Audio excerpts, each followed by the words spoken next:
ಚಾಲನೆಯನ್ನ ಕೊಡ್ತಾ ಇದ್ದಾರೆ.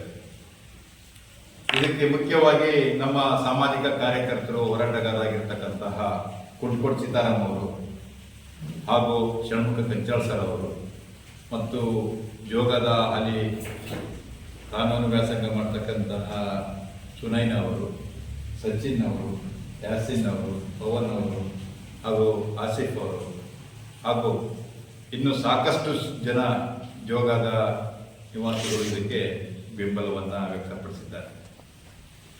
ಮುಂದಿನ ದಿನಗಳಲ್ಲಿ 100 ಜನ ಸಹ ಈ ಅಭಿಯಾನದಲ್ಲಿ ಭಾಗವಹಿಸಲಿದ್ದಾರೆ. ನಿಮಗೆಲ್ಲ ಗೊತ್ತಿದೆ, ಮೊನ್ನೆ ಪತ್ರಕರ್ತರು ತಾವು KDP ಮೀಟಿಂಗಲ್ಲಿ, ಶಾಸಕರ KDP ಮೀಟಿಂಗಲ್ಲಿ ತಾವು ಪ್ರಶ್ನೆಯನ್ನು ಕೂಡ ಕೇಳಿದ್ದೀರಿ.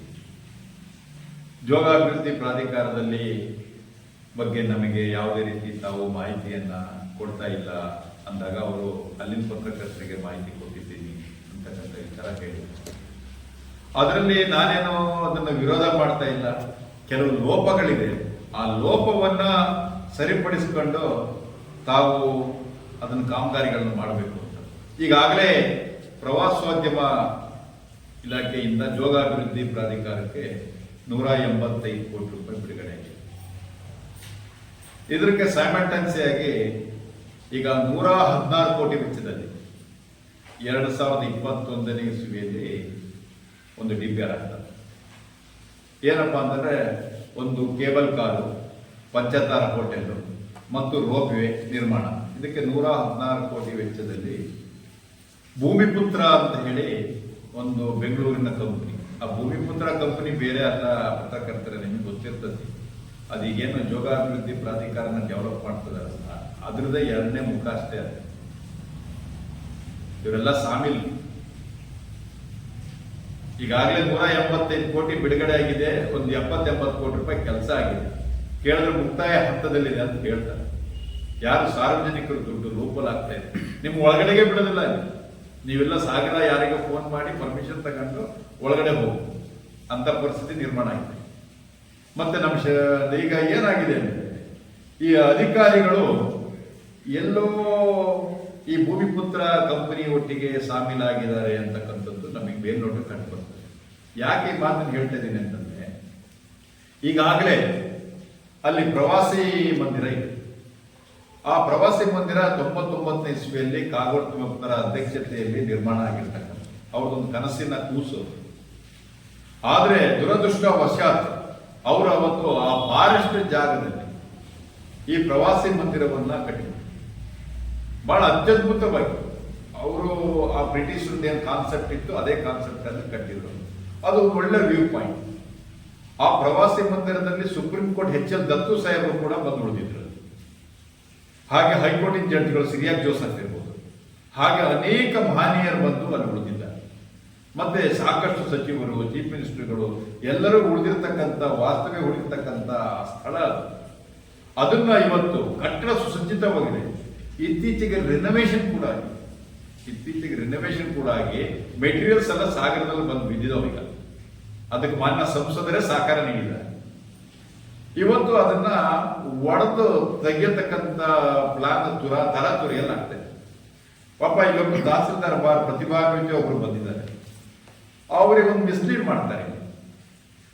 ಮಿಸ್ಲೀಡ್ ಮಾಡಿ ತರಾತುರಿಯಲ್ಲಿ ಸರ್ಕಾರಿ ಜಾಗವನ್ನ ರೆವಿನ್ಯೂ ಜಾಗಕ್ಕೆ ಆಗಿ ಕನ್ವರ್ಟ್ ಮಾಡಕ್ ಕೊಟ್ಟಿದ್ದಾರೆ.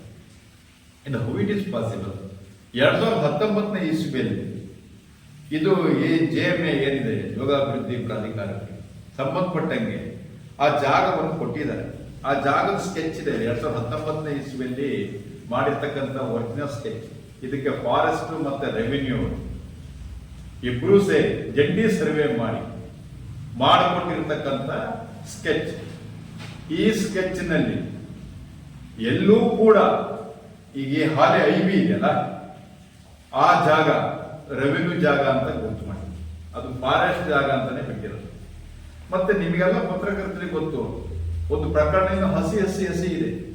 ಯಾವ ಪ್ರಕರಣ ಅದು? ಹಿಂದೆ ಸೋಮು ಕಂಪನಿಗೆ ಇದನ್ನ ಟೆಂಡರ್ ಕೊಟ್ಟಿದ್ರು 3 ಸ್ಟಾರ್ ಹೋಟೆಲ್ ಕಟ್ಟಲಿಕ್ಕೆ. ಅಲ್ಲಿ 3 ಗುಂಟೆ ಜಾಗ ಫಾರೆಸ್ಟ್ ಬಂತು. ಈಗ IBಗೂ ಸೇರಿ ಬಂದಿತ್ತು. ಅಲ್ಲಿ ಫಾರೆಸ್ಟ್ ಬಂತು ಅಂತ ಹೇಳಿ ಅವ್ರು ಹಾಕಿರ್ತಕ್ಕಂಥ ಇನ್ವೆಸ್ಟ್ಮೆಂಟಿಗೆ ಮ್ಯಾನ್ ಪವರಿಗೆ 6 ಕೋಟಿ ರೂಪಾಯಿ ದಂಡನ ಇದೇ ನಮ್ಮ ಪ್ರವಾಸೋದ್ಯಮ ಇಲಾಖೆಯನ್ನು ಕೊಡಲಾಗಿದೆ. 6 ಕೋಟಿ ರೂಪಾಯಿ ದಂಡ. ಅದೇ ತಪ್ಪನ್ನ ಏನಾದ್ರೂ ಈಗ ನಾವು ಪಂಚತರ ಹೋಟ್ಲು ಕಟ್ಟಿಗೆ, ಕೇಬಲ್ ಕಾರಿಗೆ ಹಾಗೂ ರೋಪ್ವೇಗೆ ಏನಾದ್ರೂ ಕೊಟ್ಟಿದ್ದೆ ಆದಲ್ಲಿ ನಾವು 60 ಕೋಟಿ ರೂಪಾಯಿ ದಂಡ ಕಟ್ಟಬೇಕಾಗ್ತದೆ. ಇದು ಸಾರ್ವಜನಿಕ ದುಡ್ಡು. ನಾನು ಅಭಿವೃದ್ಧಿಯ ವಿರೋಧ ಇಲ್ಲ.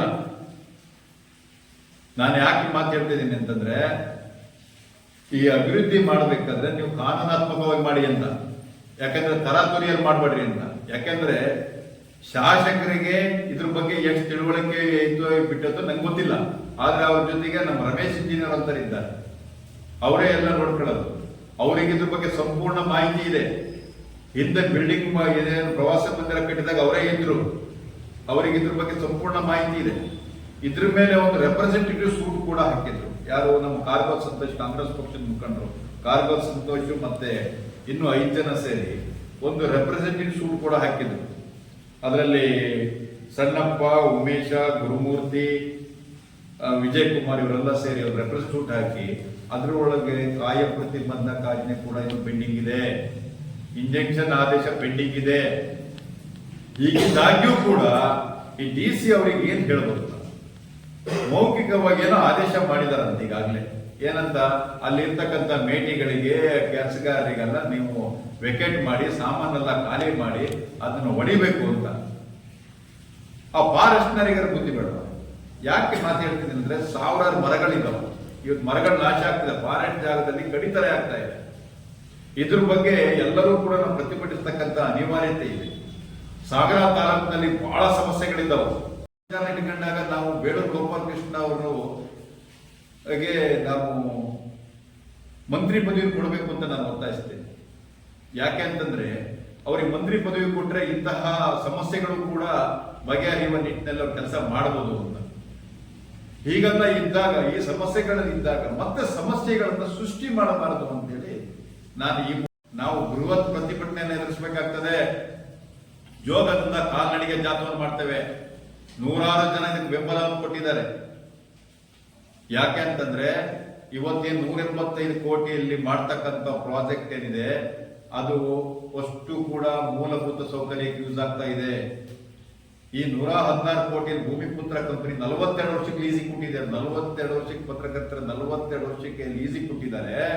42 ವರ್ಷಕ್ಕೆ ಸರ್ಕಾರಕ್ಕೆ ಏನು ಇನ್ಕಮ್ ಇಲ್ಲ. 42 ವರ್ಷದ ನಂತರ ಸರ್ಕಾರ ವಾಪಸ್ ಬರುತ್ತೆ ಅನ್ನೋ ಗ್ಯಾರಂಟಿನೂ ಇಲ್ಲ. 42 ವರ್ಷದ ನಂತರ ಅದು ಏನು ಸ್ಥಿತಿಯಲ್ಲಿ ಇರುತ್ತೆ ಅನ್ನೋದು ಗ್ಯಾರಂಟಿ ಇಲ್ಲ. ಹಾಗಾಗಿ ಇದ್ರ ಬಗ್ಗೆ ನಾವು ಯಾರಿಗೋ ಒಬ್ಬರಿಗೆ ಕಂಪ್ನಿ ಉದ್ಧಾರ ಮಾಡಕ್ಕೆ, ಯಾರೋ ಒಬ್ರು ಸ್ಥಿತಿವಂತರು ಹೋಗಿ ಯಾರೋ ವಾಸ್ತವ್ಯ ಮಾಡಕ್ಕೆ ಇವತ್ತು ಸಾರ್ವಜನಿಕರನ್ನ ಬಲಿಪಶು ಮಾಡೋ ಅವಶ್ಯಕತೆ ಇಲ್ಲ ಅನ್ನೋದನ್ನ ನಾನು ಪತ್ರಿಕಾಗೋಷ್ಠಿ ಮೂಲಕ ಎಚ್ಚರಿಸ್ತಾ ಇದ್ದೇನೆ.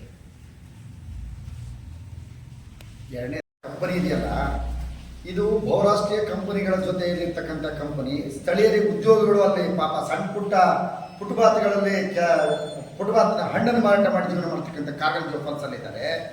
ಅವ್ರಿಗೆ ವಂಚನೆ ಆಗುತ್ತೆ.